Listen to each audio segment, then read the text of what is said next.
Livro de Filipenses, capítulo 2, versículos de 1 a 11. Se há, pois, alguma exortação em Cristo, alguma consolação de amor, alguma comunhão do Espírito, se há entranhados afetos e misericórdias, completai a minha alegria, de modo que penseis a mesma coisa, tenhais o mesmo amor, sejais unidos de alma, tendo o mesmo sentimento. Nada façais por partidarismo ou vanglória, mas por humildade, considerando cada um os outros superiores a si mesmo. Não tenha cada um de vós em vista o que é propriamente seu, senão também cada qual o que é dos outros. Tende em vós o mesmo sentimento que houve também em Cristo Jesus, pois ele, subsistindo em forma de Deus, não julgou como usurpação o ser igual a Deus. Antes, a si mesmo se esvaziou, assumindo a forma de servo, tornando-se em semelhança de homens e reconhecido em figura humana. A si mesmo se humilhou, tornando-se obediente até a morte e morte de cruz.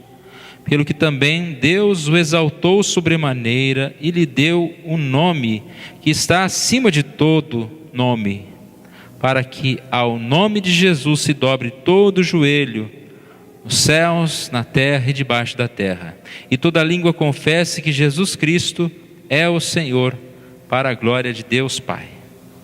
Vamos orar, irmãos. Pai querido, nós te louvamos, Senhor, por mais essa oportunidade que o Senhor nos dá.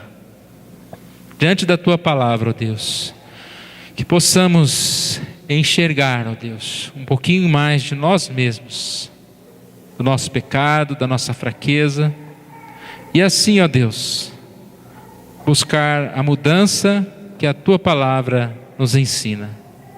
Deus querido, nos ajude, ó Deus, para alcançarmos o que é alto demais para nós mesmos. Deus querido, perdoe os nossos pecados e nos ajude. Nós oramos assim em nome de Jesus. Amém. Nós temos falado sobre o tema fugindo do egocentrismo.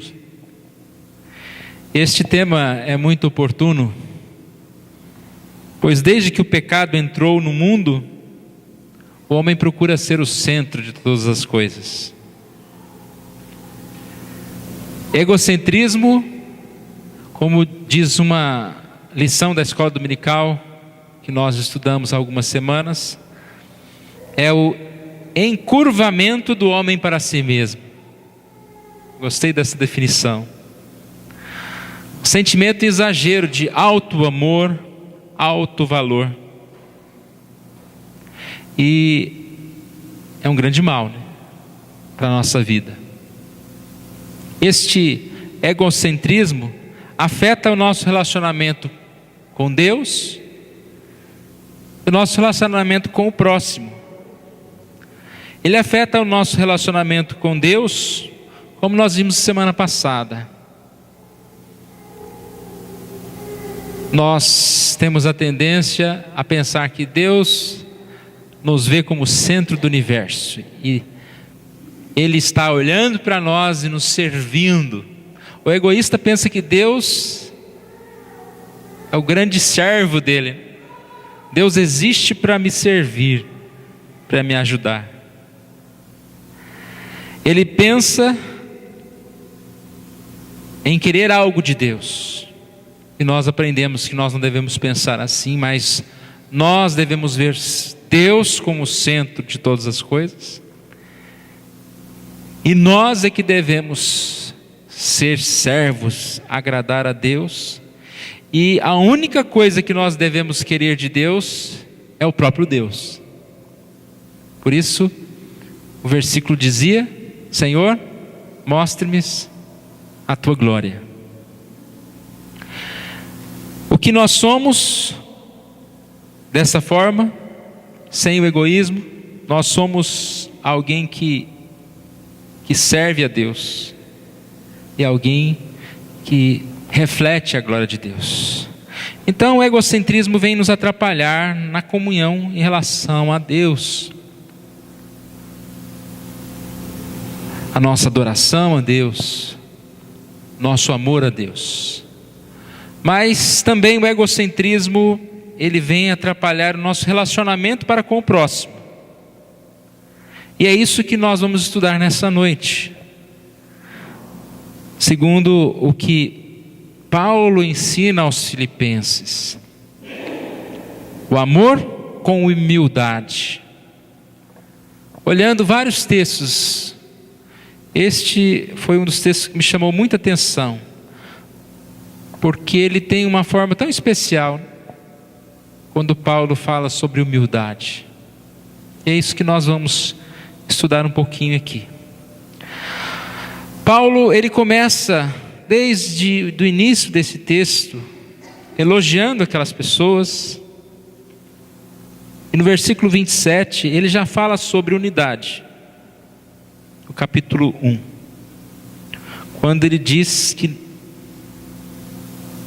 aquelas pessoas deveriam ser firmes em um só espírito, lutando unânimes pela fé evangélica. Essa unidade, né? Ele queria ter notícias daquelas pessoas. Vocês estão firmes em um só espírito, em uma só alma, lutando juntos pela fé evangélica. E agora no capítulo 2, ele enfatiza novamente essa necessidade de unidade, de humildade. Dá para se perceber que provavelmente havia algum problema lá. Porque aquelas pessoas que eram tão conhecidas pelas suas características positivas, pela sua fé, pelo seu trabalho, provavelmente eles tinham problemas de relacionamento. Aquele que começou a boa obra em vós, ainda estava completando, né? E Paulo tinha esperança, há de completá-la. E nós vemos então aqui esse chamado de Paulo para que eles estivessem vivendo em união.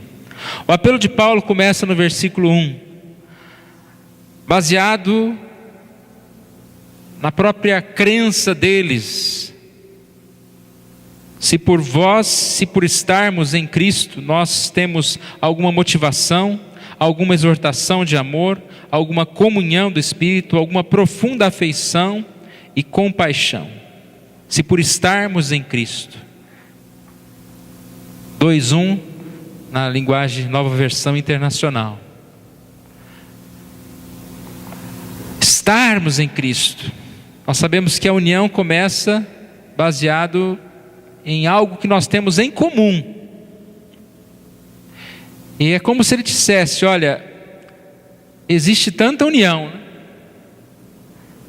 Porque as pessoas têm algo em comum. Você vê pessoas que gostam de moto, têm em comum. Eles têm uma certa amizade, o grupo lá da moto. Ou pessoas que trabalham numa determinada empresa. Sou um motorista, tenho uma certa comunhão com outros motoristas. Ele está dizendo: se vocês estão em Cristo, se estar em Cristo é motivação para vocês, eu peço que vocês pensem nisso. O que une cada um de nós não é qualquer gosto, qualquer vício, qualquer prática, mas é o próprio Deus. E por isso, por estarem em Cristo, vocês têm que pensar junto, têm que viver juntos, em unidade, ter o mesmo amor, ter essa consciência que essa unidade é espiritual, o único pensamento. Então, irmãos, a gente vai perceber que essa unidade, ela vai passar por pontos que falam a respeito da humildade. E nós precisamos então, para ter unidade, fugir do egocentrismo, do pensar em mim mesmo. Porque quem pensa só em si mesmo, para que serve o próximo? O próximo é mais alguém para ajudá-lo, para servi-lo. O próximo muitas vezes é alguém que pode ser desprezado, desde que eu ganhe alguma coisa com isso. Quem pensa em egocentrismo não tem misericórdia para com o próximo. E o que Paulo vai dizer aqui é: então, vivam em união. E o apelo que ele faz é: para que vocês completem a minha alegria. É estranho pensar, né, em alguém preso, que para ele o motivo maior de alegria é saber que os irmãos estão vivendo como irmãos, estão unidos. A maior alegria de Paulo. E como ele começa? Ele diz o seguinte: nada façam por ambição egoísta, nada façais por partidarismo ou vanglória, ou por vaidade, mas humildemente. Nada façais por ambição, por vanglória, por vaidade. Qual que é a forma de nós aplicarmos isso? Primeiro ele diz: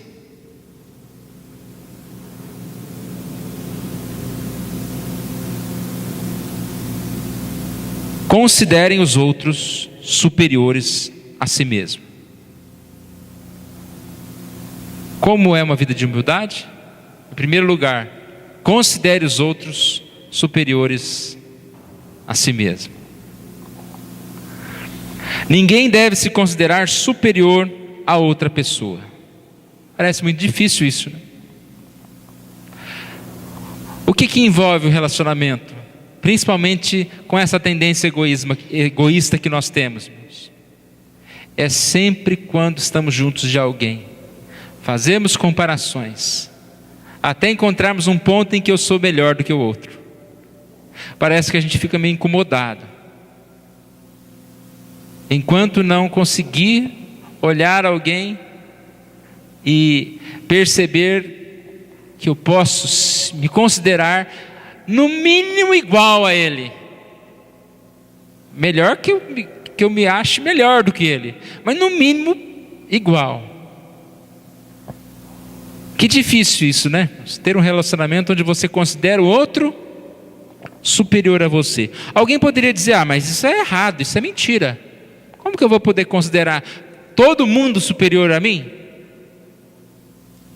Eu não sou inferior, mais inferior do que todos. Será, irmãos? Eu acho interessante que Paulo, provavelmente, ele tira isso de uma experiência própria. Porque Paulo, ele se considerava, né? Ele se considerava alguém tão pequeno. Ele chegou a dizer que era o principal dos pecadores. Durante a terceira viagem missionária, ele se qualificou como o menor dos apóstolos. 1 Coríntios 15, 9. Depois em Efésios 3:8 diz: eu sou o menor dos menores de todos os santos. Provavelmente por isso ele estava lá na cadeia, e ao invés de estar lamentando, ele estava tranquilo. O desejo do coração dele maior era que aquelas pessoas estivessem amando umas às outras. Se a gente parar para pensar, irmãos, em como nós conhecemos a nós mesmos, nosso próprio pecado, eu creio que a gente sempre vai conseguir encontrar em um relacionamento qualidades positivas em com alguém que a gente esteja relacionando, melhores do que a gente mesmo. Não é verdade isso?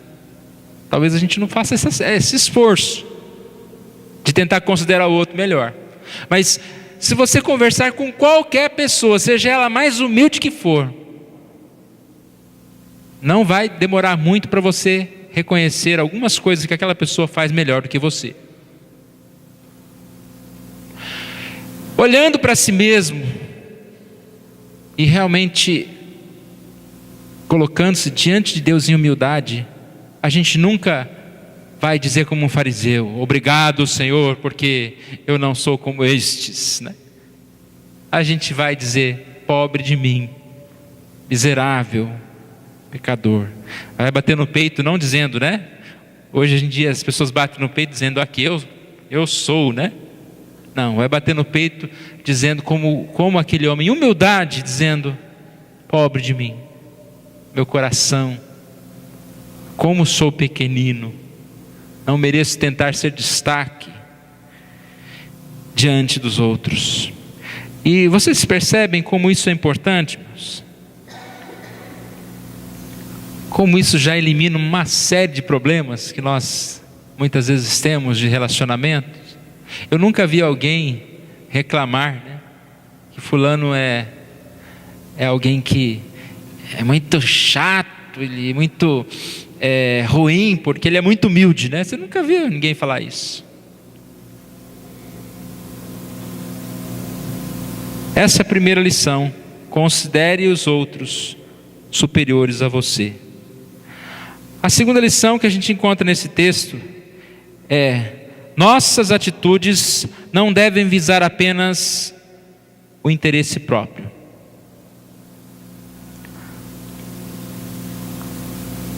Versículo 4, na linguagem NVI diz: cada um cuide não somente dos seus interesses, mas também dos interesses dos outros. A fuga do egocentrismo está nesta atitude: lembrar dos interesses dos outros. Não preciso repetir, né? O egoísta está preocupado com o quê? Com seus interesses. Nosso coração o tempo todo clama isso. Eu quero o pedaço da sobremesa que sobrou, né? Eu quero ser o primeiro da fila. Eu quero ser aquela pessoa reconhecida. Ganhar. Eu quero. E repare que o parágrafo não diz que nós não devemos nos preocupar com o interesse pessoal, mas ele diz apenas o interesse pessoal. O que nos motiva não pode ser apenas o interesse próprio. Então, deduz-se que nós precisamos sim cuidar daquilo que nos interessa, mas não ocupar todo o nosso tempo nisso, porque é exatamente isso que acontece. Nós nos perdemos nessa busca em cuidar daquilo que nos interessa. Nós nos distraímos e nunca sobra tempo para o próximo. Como nós já vimos também, nunca sobra tempo para Deus, né? Eu preciso então buscar esse Mateus 19:19, que amarás ao próximo como a si mesmo. Cuidar dos outros, me ocupar também com os outros, estimar o que os outros pensam. E para isso, irmãos, eu preciso conhecer o outro, eu preciso realmente entender o outro. Eu creio que aqui se encaixa no primeiro ponto, de considerar o outro talvez não como inferior, mas considerar o outro como superior. Para que eu entenda a necessidade do outro, eu tenho que me colocar no nível dele. Aí não significa que esse nível está abaixo ou está acima, mas eu tenho que buscar entender conforme aquela pessoa pensa, conforme aquela pessoa vive. Você imagina o professor de piano chegar para alguém que quase não conhece nada e chegar lá e sentar no piano e tá, agora é a sua vez, faz isso. Que comunicação teve? Nenhuma. Essa pessoa não vai aprender nada. Ele tem que conhecer o seu aluno. E se o seu aluno não sabe nada, ele tem que começar dizendo que o teclado tem duas 5 teclas pretas e tem o restante branca, que antes das 2 pretas tem a nota Dó. Olha, já sabe onde é o Dó. 3 pretas, 2 pretas. Antes das 2 pretas é o Dó. Sabendo onde é o Dó, você sabe tudo. Dó, depois vem o Ré, Mi, Fá, Sol, Lá, Si, Dó de novo. E aí você vai comunicar. Você vai assim se relacionar. Quando você visa o interesse próprio, você só quer saber de si mesmo. Você nunca vai poder ajudar alguém. Para eu conhecer meu próximo, eu preciso usar a empatia, né? Tentar entender o que é que aquela pessoa está pensando, como ela chegou àquela conclusão, o que é que ela passou por isso. E leva tempo. Eu preciso me dedicar para cuidar do interesse do próximo. Mas também não leva tempo cuidar do seu interesse? Muito, né? Quantas horas nós gastamos cuidando daquilo que nos interessa? Eu preciso então cuidar do interesse do próximo. Aí não haverá motivo para discórdias. Diante dessas 2 questões, que é o resumo do que nós podemos ver aqui, para que a gente consiga ter essa humildade, nós devemos considerar o outro superior, nunca se considerar superior a outra pessoa, e também não cuidar apenas do seu interesse próprio, mas também preocupar-se com o próximo. Baseado nisso, Paulo, ele vai discorrer aqui sobre um exemplo, ou seja, qual é a motivação que nós temos para fazer isso? Como que nós conseguiremos fazer isso? Baseados em Cristo. Para viver dessa forma humilde, devemos tomar o exemplo de Cristo, da vida de Cristo, que mesmo sendo Deus, viveu uma vida comum de ser humano, humilde até a morte de cruz. Para ser humilde, eu preciso me tornar mais parecido com Cristo.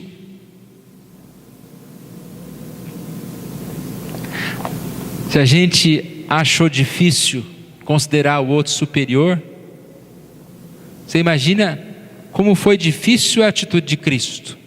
Esvaziou-se de si mesmo, de toda a sua glória. É interessante que a gente às vezes acha difícil considerar o outro superior, como se a gente estivesse perdendo alguma coisa com isso. Quando Cristo esvaziou-se de si mesmo, Ele não estava perdendo, Ele não estava deixando de ser Deus, deixando de ser glorioso. Ele apenas estava como se escondendo, como se não expondo a sua glória, o seu poder, que é uma atitude muito superior, muito grandioso, muito grandiosa. É uma atitude de humildade, não é? E uma atitude de vanglória é a coisa mais deprimente que existe. Como é bom você ver uma pessoa sábia, uma pessoa poderosa, às vezes uma pessoa rica, que se põe como tão humilde. Uma vez eu vi uma conversa de um amigo meu, que já faz muito tempo, conversando com um outro homem. Ele não conhecia esse homem. Ele começou a falar do trabalho dele, e esse meu amigo, infelizmente, ele tinha um pouquinho de acho que eu posso falar, né? Não vou falar o nome dele, mas se achava um pouco. E ele começou a dizer: não, meu trabalho lá, eu tenho muitas funções e tal, e eu já faço viagens e não sei o quê, né? Começou a falar assim, achando que pela aparência do homem, o homem era sei lá, que era Eu sei que no final da conversa, ele depois de falar, ele resolveu perguntar quem era o rapaz, né? Aí ele falou: eu sou o fulano de tal J não sei o que lá. Era conhecido na cidade inteira pelo número de empresas que ele tinha, de coisas que ele tinha.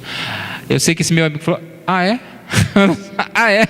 Acabou o assunto na hora.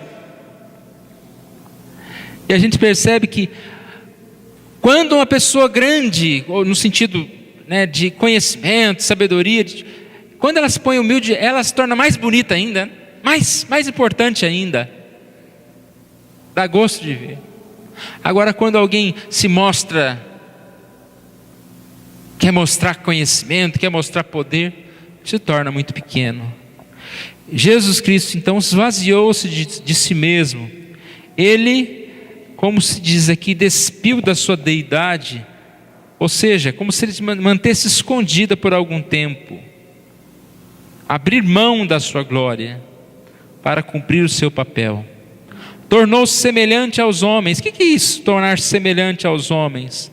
A própria aparência de Jesus, a condição dele era como um homem. Ninguém poderia identificá-lo. Essa humildade de Jesus é que Deus requer de nós. Que possamos sempre, ter essa atitude humilde. Porque os relacionamentos vão crescendo. Em qualquer conversa, que nós tivermos, nós devemos ter essa humildade. Crescer em humildade. A nossa tendência muitas vezes é contar, uma experiência igual. Alguém vem contar que fez uma viagem, aí você fez duas, Aí alguém vem e fala, não, mas eu tenho um computador. Aí eu falo, eu tenho aquele melhor. A gente deve fugir desse tipo de considerar-se sempre superior ao outro, que é o grande mal. Mas sempre ter essa humildade. Essa humildade de Jesus. O texto diz que depois ele foi exaltado.